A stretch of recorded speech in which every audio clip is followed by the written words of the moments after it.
Hi and welcome to the Gemhawks YouTube channel. I hope you're having a beautiful day today. For the free tutorial today, I want to share with you my Aphrodite Beaded Love Heart chain.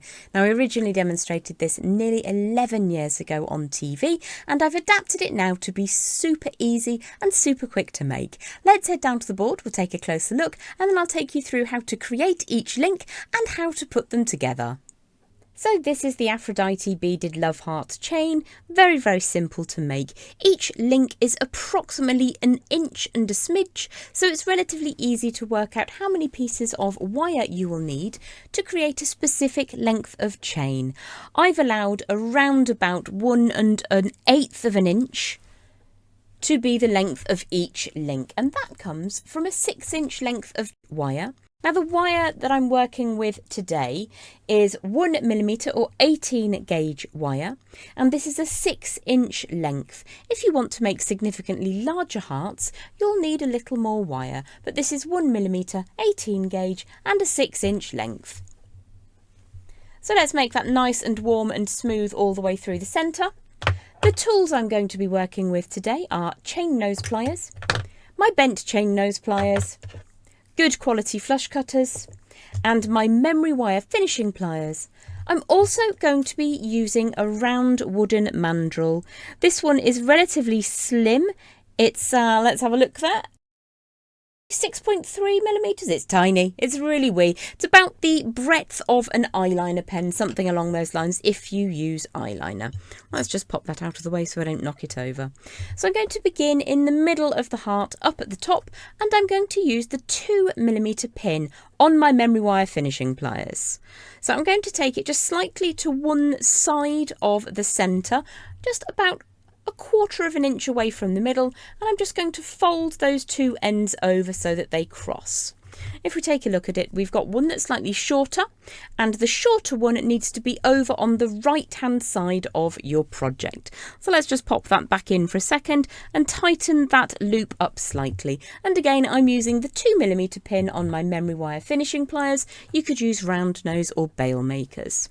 So I'm going to now use my wooden mandrel, which is 1/4 of an inch, so 6.3mm, and I'm going to pop that to one side of that loop and just draw that wire all the way around. So it's a very simple and quick manoeuvre. I'm going to flip it upside down and do the same on the other side. Now, this is the slightly longer wire, so I'm going to push that underneath. So as they cross over, that one's going underneath. Now, what's a really smart thing to do is just make all of the pieces of wire that you're wanting to use, so all of your links, into this shape to start with, so that you can measure and make sure all of your hearts are the same size. I'm just going to take a moment to refine that heart shape and bring it down towards the centre. So if we imagine an invisible line that runs up the middle of that loop, that's where we want the two wires at the bottom to cross over.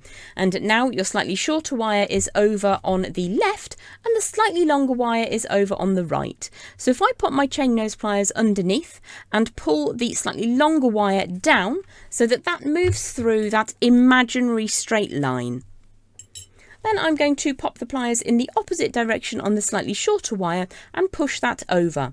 So we have a wire coming down at the 6 o'clock position and one going over the top to that 9 o'clock position.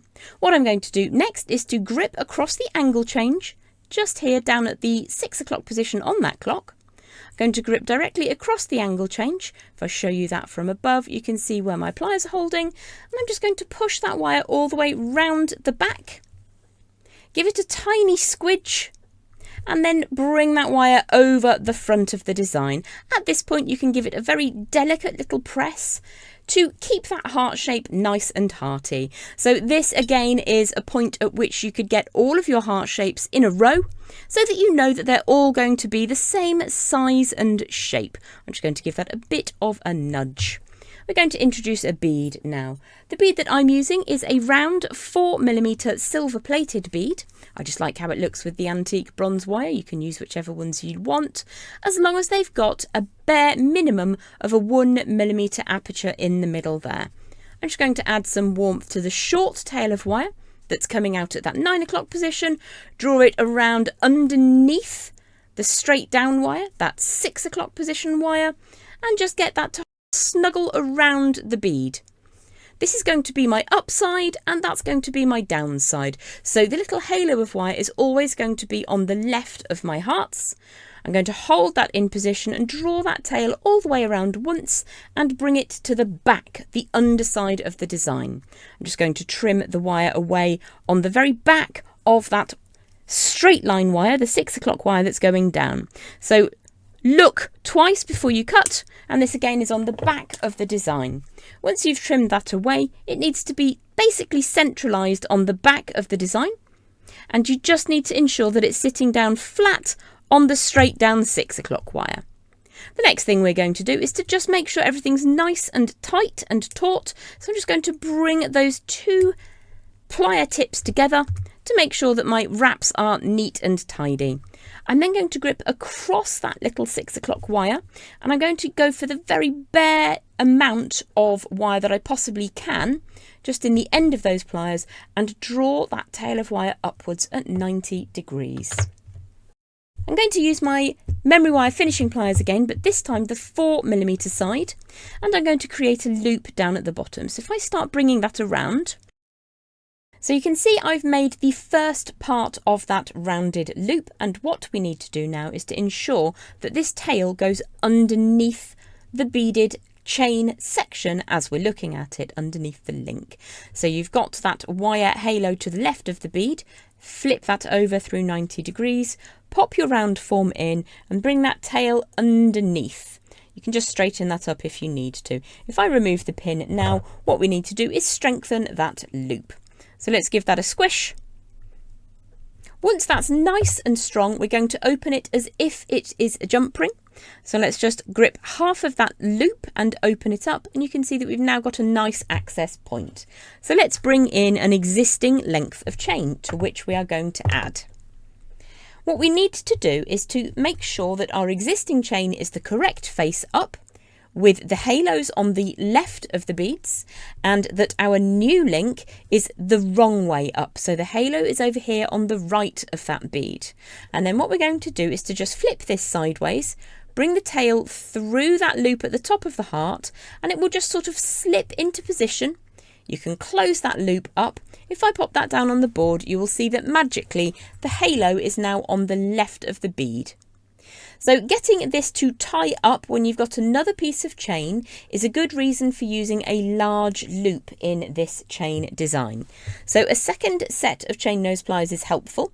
What I'm going to do is just bodge the existing chain out of the way and grip across the round form with one of my pairs of chain nose pliers, making sure that I'm not causing any stress on the existing chain, and I'm just pressing down across the loop section, not where the wire crosses over itself on the new link. So if I just tilt that in the light, you'll see.